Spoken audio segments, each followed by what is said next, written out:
نحمده ونصلي على رسوله الكريم أما بعد فأعوذ بالله من الشيطان الرجيم بسم الله الرحمن الرحيم وحاجه قومه قال أتحاجوني في الله وقد هدان ولا أخاف ما تشركون به إلا أن يشاء ربي شيئا وسع ربي كل شيء علما أفلا تتذكرون وكيف أخاف ما أشركتم ولا تخافون أنكم أشركتم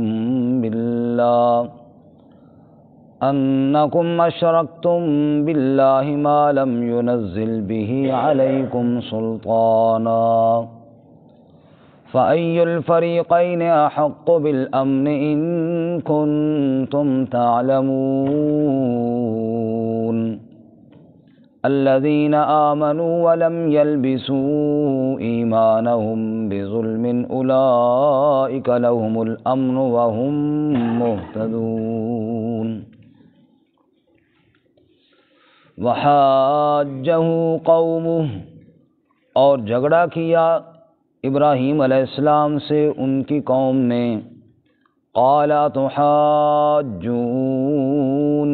فی اللہ، حضرت نے فرمایا کیا جھگڑا کرتے ہو تم مجھ سے اللہ کی توحید کے بارے میں، وقد ہدان، حالانکہ اللہ تعالیٰ نے میری رہنمائی فرمائی ہے، ولا اخاف ما تشرکون به، اور میں نہیں ڈرتا جن کو تم شریک بناتے ہو اس کے ساتھ، الا ان یشاء ربی شیئا، مگر یہ کہ چاہے جو میرا رب ہے کچھ بھی، وسع ربی کل شیء علما، اور وسیع ہے میرا رب ہر شے کو علم کے حساب سے، افلا تتذکرون، کیا پس تم دھیان نہیں کرتے ہو، وکیف اخاف ما اشرکتم، اور میں کیوں کر ڈروں جن کو تم شریک بناتے ہو، ولا تخافون انکم اشرکتم باللہ، اور تم نہیں ڈرتے کہ بے شک تم شرک کرتے ہو اللہ کے ساتھ، ما لم ينزل به علیکم سلطانا، جو نہیں نازل کی اس نے تمہارے ساتھ اس شرک پر کوئی دلیل، فأی الفریقین احق بالامن، پس دو گروہوں میں سے کون زیادہ حقدار ہے امن کا، ان کنتم تعلمون، اگر تم جانتے ہو تو، الذین آمنوا، وہ لوگ جو ایمان لائے، ولم یلبسوا ایمانہم بظلم، اور نہیں ملایا انہوں نے اپنے ایمان کو ظلم کے ساتھ، اولئک لہم الامن وہم مہتدون، یہی لوگ ہیں جن کے لیے امن ہے اور یہی ہدایت پانے والے بھی ہیں۔ سبحان ربک رب العزت عما یصفون وسلام علی المرسلین والحمد للہ رب العالمین۔ اللہم صل علی محمد وعلی آل محمد کما صلیت علی ابراہیم وعلی آل ابراہیم انک حمید مجید۔ اللہم بارک علی محمد وعلی آل محمد کما بارکت علی ابراہیم وعلی آل ابراہیم انک حمید مجید۔ معزز سامعین، سورۃ الانعام کا 9واں رکوع آیت نمبر 80، 81 اور 82 آپ کے سامنے تلاوت کی ہیں۔ اللہ رب العزت ان کے مطابق صحیح بیان کی توفیق عطا فرمائے اور ہمیں قرآن و سنت پر عمل کرنے کی توفیق عطا فرمائے۔ گزشتہ سبق میں آپ حضرات نے سنا اللہ تعالیٰ نے حضرت سیدنا ابراہیم علی نبینا و علیہ الصلاۃ والسلام کا واقعہ بطور نقلی دلیل کے بیان فرمایا کہ ابراہیم علیہ الصلاۃ والسلام نے کس طرح اپنے باپ کے سامنے اللہ کی وحدانیت کو بیان کیا، اور کس طرح قوم کے سامنے سورج، چاند اور ستاروں کی الہ ہونے کی نفی کی، اور کہا کہ یہ سب شرک ہے اور میں شرک سے بیزار ہوں، بلکہ میں اپنا چہرہ اس ذات کے آگے جھکاؤں گا جو ان ساری چیزوں کا پیدا کرنے والا ہے، اور میں شرک کرنے والوں میں سے نہیں ہوں۔ جب حضرت ابراہیم علیہ الصلاۃ والسلام نے اپنا یہ دو ٹوک موقف قوم کے سامنے بیان کیا تو اس پر قوم سیخ پا ہوئی اور قوم نے حضرت سے جھگڑا کیا۔ آج کے سبق میں اس کا ذکر ہے۔ فرمایا وحاجہ قومہ، جھگڑا کیا ابراہیم علیہ السلام سے اس کی قوم نے۔ سورہ مریم میں ہے، جس کی ایک دو آیتیں میں نے کل بھی آپ کو سنائی تھیں کہ ابراہیم علیہ السلام نے اپنے باپ کے سامنے جب یہ بات رکھی کہ اے بابا یا ابت لم تعبد ما لا یسمع ولا یبصر ولا یغنی عنک شیئا، ان کی عبادت آپ کیوں کرتے ہیں جن کے سامنے تم کھڑے ہو کر پکارے کرتے رہو وہ تمہاری پکاروں کو سنتے ہی نہیں ہیں، ان کے سامنے تم کھڑے رہو وہ تمہیں دیکھتے بھی نہیں ہیں، تمہیں نفع نقصان دینے پر قدرت بھی نہیں رکھتے۔ اس پر بابا نے ناراض ہو کر کہا اراغب انت عن آلہتی یا ابراہیم، کیا میرے الہوں سے تو روگردانی کرتا ہے، ان سے منہ موڑتا ہے؟ لئن لم تنتہ لارجمنک، اگر تو اس بات سے باز نہ آیا تو میں تجھے رجم کروں گا، پتھر مار مار کے جان سے مار دوں گا دوبارہ اگر ان کی نفی کی تو پہلا جھگڑا تو ابراہیم علیہ السلام کے ساتھ گھر سے ہوا کہ جناب اللہ تعالیٰ کی الوہیت پر، اللہ کی وحدانیت پر جب حضرت ابراہیم علیہ السلام نے بات کی تو پہلے تو اپنا گھر مخالف ہوا، پھر قوم مخالف ہوئی۔ سورۃ الانبیاء میں ہے کہ قوم نے کہا ابراہیم علیہ السلام کے بارے میں، کہنے لگے کہ سمعنا فتى یذکرہم یقال لہ ابراہیم، ہمارے بتوں کا تذکرہ کرنے والا وہ ایک ہی ہے جس کو ابراہیم کہا جاتا ہے۔ فأتوا بہ علی اعین الناس، لاؤ اس کو لوگوں کے سامنے۔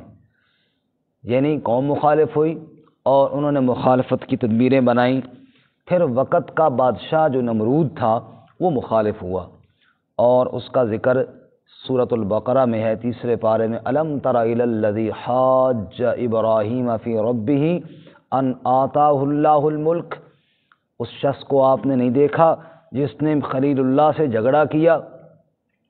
جھگڑا کس بات میں کیا؟ فی ربہ، رب کے بارے میں، یعنی رب کی توحید کے بارے میں، کیونکہ یہ سارے اللہ کو تو مانتے تھے لیکن وحدہ لا شریک نہیں مانتے تھے، اللہ کے ساتھ شریک بناتے تھے۔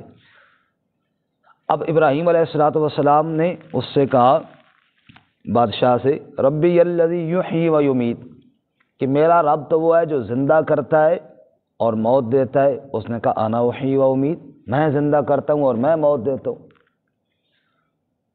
جیسا کہ مفسرین نے لکھا ہے کہ اس نے ایک آدمی کو سولی پہ لٹکا دیا، قتل کر دیا، کہا دیکھو میں نے اس کو موت دے دی، اور ایک آدمی جس کے قتل کا فیصلہ ہو چکا تھا اس کو چھوڑ دیا، کہا دیکھو اس کو زندگی دے دی۔ اب ابراہیم علیہ السلام نے کہا یہ بیوقوف اتنی بات بھی نہیں سمجھتا کہ زندگی اس کو نہیں کہتے کہ کسی کو رہا کر دیں یا جائے، زندگی تو کہتے ہیں بے جان میں جان ڈالنے کو، لیکن اب اس بیوقوف کو کون سمجھائے؟ ابراہیم علیہ السلام نے دوسری دلیل دی، اچھا اگر سارا کائنات کا نظام تو چلاتا ہے نا تو میرا رب تو وہ ہے یأتی بالشمس من المشرق، جو سورج کو مشرق سے لے کر آتا ہے، فأت بہا من المغرب، تو مغرب سے لا کر دکھا، اگر تو سارا کچھ کر سکتا ہے تو سورج کو مغرب سے لا کر دکھا، اگر تیرے اندر یہ سارا نظام جو تو چلاتا ہے تو پھر یہ کر۔ فبہت الذی کفر، اب جناب رہا حیران ہو کر اور کوئی جواب نہ بن پڑا۔ جیسے ہمارے ایک پٹھان مولوی صاحب ہیں، وہ لطیفہ سناتے ہیں، کہتے ہیں کہ ہمارے علاقے میں ایک آدمی نے کہا کہ میں ساری کائنات کا نظام چلا رہا ہوں نا، تو یہ سارا کچھ زندگی موت سب میرے۔ تو ہمارا ایک خان صاحب اس کے پاس گیا، بڑے ادب سے بیٹھا، ماشاءاللہ یہ سارا نظام آپ ہی چلاتے ہیں؟ اس نے کہا جی میں، زندگی موت سب میرے پاس۔ اچھا واہ جی واہ، زبردست بات ہوئی، یہ انسانوں کا یا جانوروں کا مسئلہ بھی آپ کے اختیار میں؟ اس نے کہا جانوروں کا مسئلہ بھی میرے اختیار میں۔ اور اس نے گلے سے پکڑ دبایا، اس نے کہا میں تو پرسوں سے سوچ رہا ہوں میری بھینس کس نے ماری ہے، شکر ہے مل گیا۔ سمجھ آئی؟ اس نے جناب اس کو جناب ایسی کہا میری بھینس زندہ کر، توبہ کروا کے چھوڑا اس کو کہ جناب میں خالق نہیں ہوں، خالق مالک کون ہے؟ اللہ کی۔ تو ایسے ہی جناب نمرود نے بھی کہا سارا نظام میں چلاتا ہوں۔ ابراہیم علیہ السلام کو اچھا تو چلاتا ہے تو پھر سورج کو لے آنا آج مغرب سے تاکہ پتہ چلے کہ جناب تو چلاتا ہے۔ فبہت الذی کفر، اب کون لائے جناب سورج کو مغرب سے لانا تو دور کی بات ہے، 1 انچ بھی اللہ کے امر سے دائیں بائیں کوئی نہیں کر سکتا۔ برکت یہ ابراہیم علیہ السلام سے جھگڑا ہوا، ان کی وقت کے بادشاہ نے بھی کیا، قوم نے بھی کیا اور گھر سے بھی ہوا، اسی کا ذکر اللہ یہاں پر فرماتے ہیں جی۔ فرمایا وحاجہ قومہ، اور جھگڑا کیا خلیل اللہ سے اس کی قوم نے، قال اتحاجونی فی اللہ، حضرت نے فرمایا کیا تم مجھ سے جھگڑتے ہو اللہ کی توحید کے بارے میں؟ دیکھو تمہارا میرا جھگڑا کس بات پہ؟ اللہ کے بارے میں۔ بے وقوفو، وہ تمہارا بھی خالق ہے، وہ پوری کائنات کو رزق دینے والا ہے، اس کے بارے میں جھگڑا کرتے ہو۔ اتحاجونی فی اللہ، کیا تم جھگڑتے ہو مجھ سے اللہ کی بارے میں، یعنی اللہ کی توحید کے بارے میں۔ وقد ہدان، حالانکہ اللہ نے میری رہنمائی کی، اسی نے مجھے اس مسئلے کی طرف ہدایت دی۔ پھر انہوں نے ڈرایا اپنے معبودوں سے، جن کی تو نفی کرتا ہے نا، اے بڑے ڈاڈے نو، یہ تو جناب نقصان پہنچا دیں گے، یہ کر دیں گے، ٹانگ توڑ دیں گے، یہ کر دیں گے، جیسے عموماً ڈرایا جاتا ہے۔ حضرت نے فرمایا مجھے مت ڈراؤ۔ ولا اخاف ما تشرکون به، اور میں نہیں ڈرتا جن کو تم شریک بناتے ہو اس کے ساتھ، تم مجھے ان سے ڈرا رہے ہو اللہ کے علاوہ۔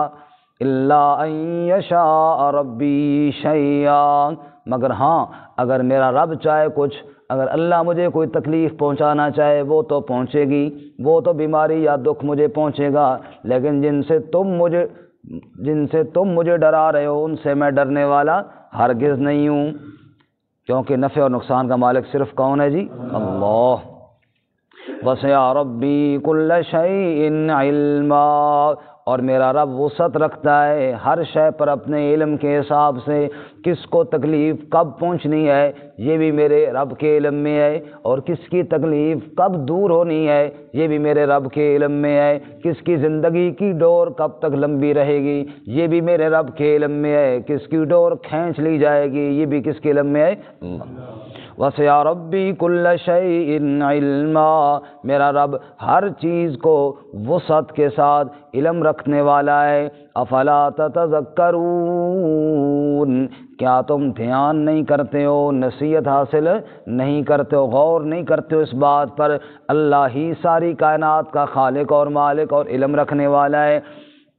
باقی ڈرنا تو تمہیں چاہیے، تم مجھے ڈرا رہے ہو، کفر و شرک تم کر رہے ہو اور اللہ کے ساتھ شریک تم بنا رہے ہو، ڈرا مجھے رہے ہو، سر ڈرنا تو تمہیں چاہیے۔ وَكَيْفَ أَخَافُ، اور میں کیوں کر ڈروں، میں کیوں ڈروں، ما اشرکتم، ان سے جن کو تم نے شریک بنا رکھا ہے میں ان سے کیوں ڈروں۔ وَلَا تَخَافُونَ أَنَّكُمْ أَشْرَكْتُمْ بِاللَّهِ، اور تم نہیں ڈرتے حالانکہ تم شرک کرتے ہو اللہ کے ساتھ۔ ڈرنا تو تمہیں چاہیے کہ تم اللہ کے ساتھ شرک کرتے ہو، رب کی دھرتی پر رب کے ساتھ شرک بنانا اس سے بڑا اور کیا جرم ہوگا۔ اسی لیے آیا ان الشرک لظلم عظیم، سب سے بڑا ظلم کیا ہے؟ اللہ کے ساتھ شرک کرنا، اللہ ہمیں اس سے محفوظ فرمائے۔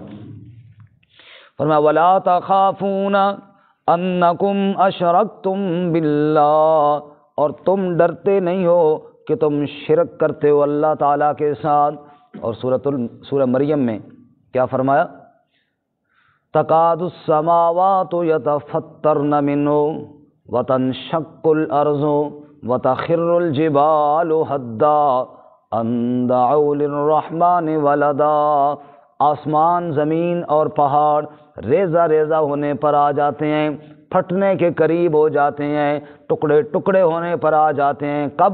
ان دعوا للرحمن ولدا، جب دنیا میں کوئی رحمان کی اولاد بیان کرتا ہے، تو جب کوئی کہتا ہے اللہ کی اولاد ہے، نعوذ باللہ، اتنا بڑا جرم ہے۔ فرمایا ڈرنا تو تمہیں چاہیے، تم نے اللہ کے شریک بنائے اور ڈراتے مجھے ہو۔ فرمایا ولا تخافون انکم اشرکتم باللہ، اور تم ڈرتے نہیں ہو کہ تم شرک کرتے ہو اللہ کے ساتھ، ما لم ينزل به علیکم سلطانا، جس پر اللہ تعالیٰ نے کوئی سند، کوئی دلیل نازل نہیں کی، کوئی دلیل نہیں ہے۔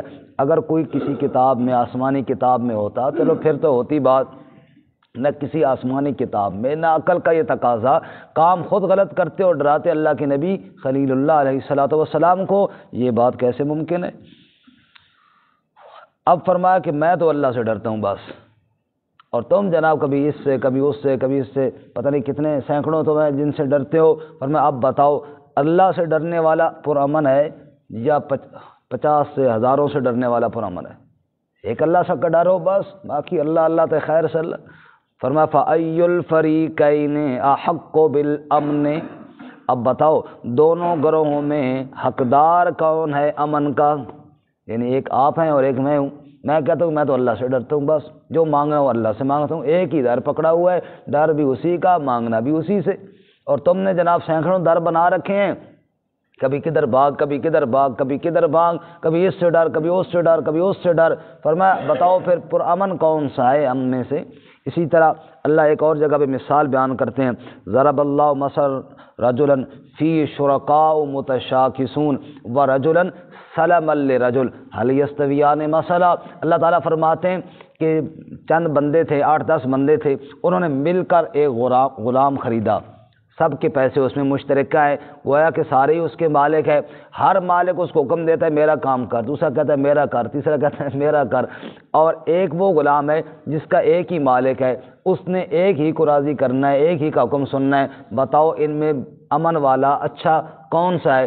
ظاہر بات ہے جس نے ایک کو خوش کرنا ہے وہی درست ہے نا، جس نے ہزاروں کو خوش کرنا ہے وہ کیسے کر سکتا ہے؟ ایک کا کام کرتا ہے تو دوسرا خفا ہوتا ہے، اس کا کام کرتا ہے تو وہ ناراض ہوتا ہے۔ فرمایا یہی مثال ہے، حل یستویان مثلا، اس پہ مثال پہ غور کیا کبھی تم نے؟ ایک اللہ کا در پکڑ لو، ساری مصیبتوں اور ٹینشنوں سے تمہاری جان چھوٹ جائے گی۔ جو مانگنا ہے اپنے اللہ سے مانگو، اور ڈرو بھی تو صرف کس سے ڈرو؟ اللہ ہی سے ڈرو۔ فرمایا فَأَيُّ الْفَرِيقَيْنِ أَحَقُّ بِالْأَمْنِ، بتاؤ پھر امن والا، سکون والا کون ہے؟ ایک اللہ کے در پہ جانے والا یا در بدر کے دھکے کھانے والا؟ ان کنتم تعلمون، اگر جانتے ہو تو بتاؤ امن والا کون ہے؟ آگے اللہ نے خود بتایا کہ میں بتاتا ہوں امن والا کون ہے۔ الذین آمنوا، وہ لوگ جو ایمان لائے، ولم یلبسوا ایمانہم بظلم، اور نہیں ملایا اپنے ایمان کو ظلم کے ساتھ، ایمان تو لائے لیکن ظلم سے اپنے ایمان کو بچایا۔ اولئک لہم الامن، یہی لوگ ہیں جن کے لیے امن ہے، وہم مہتدون، اور یہی راہ پانے والے ہیں، یہی ہدایت پانے والے ہیں۔ اب یہاں پہ ظلم سے مراد شرک ہے، کیونکہ حدیث مبارکہ میں آتا ہے صحابہ اکرام رضوان اللہ تعالی علیہم اجمعین نے جب یہ والی آیت سنی تو صحابہ ڈر گئے، کیونکہ ظلم تو چھوٹے سے چھوٹے گناہ کو بھی کہتے ہیں۔ اگر انسان سے کوئی غلطی ہو جائے تو وہ بھی ظلم ہے، اپنی جان پہ ظلم ہے، کسی کے ساتھ زیادتی ہو تو وہ بھی ظلم ہے، اور شرک بھی ظلم ہے۔ اب صحابہ پریشان ہوئی، کہا یا رسول اللہ یہ تو بڑی سخت بات اللہ تعالیٰ نے فرمائی ہے کہ بندہ ایمان لائے اور اس کے بعد ذرا بھر بھی ظلم ساتھ شامل نہ ہو تو اس کو امن ملے گا، تو کہیں نہ کہیں تو ہم سے غلطی ہو ہی جاتی ہے، یہ تو بڑا مسئلہ خراب ہوگا۔ تو آپ صلی اللہ علیہ وسلم فرمایا صحابہ یہاں ظلم سے ظلم کا اعلیٰ درجہ شرک مراد ہے، ان الشرک لظلم عظیم، یعنی ایمان لائے اور پھر ایمان کو شرک سے بچا کر رکھے تو اس کو امن ملے گا۔ باقی غلطی کوتاہیاں تو ہر انسان سے ہو جاتی ہیں، وہ معصوم تو انبیاء کی ذوات مقدسات ہیں، اور غلطیاں کوتاہیاں اپنے فضل سے اللہ معاف کرے گا، کہیں توبہ سے معاف کرے گا۔ بہرکیف ظلم سے مراد یہاں پہ اللہ کے رسول صلی اللہ علیہ وسلم نے اس آیت کی تشریح میں فرمایا کہ یہاں کیا مراد ہے جی؟ شرک مراد ہے۔ ظلم سے کیا مراد ہے؟ شرک مراد ہے۔ فرمایا کہ وَلَمْ يَلْبِسُوا ایمانہم بظلم، ایمان لایا اور پھر شرک سے اپنے ایمان کو بچایا تو اولئک لہم الامن وہم مہتدون، ان کے لیے امن بھی ہے اور یہ راہ پانے والے بھی ہیں۔ اللہ تعالیٰ عمل کی توفیق عطا فرمائے۔ ترجمہ دوبارہ سنیں۔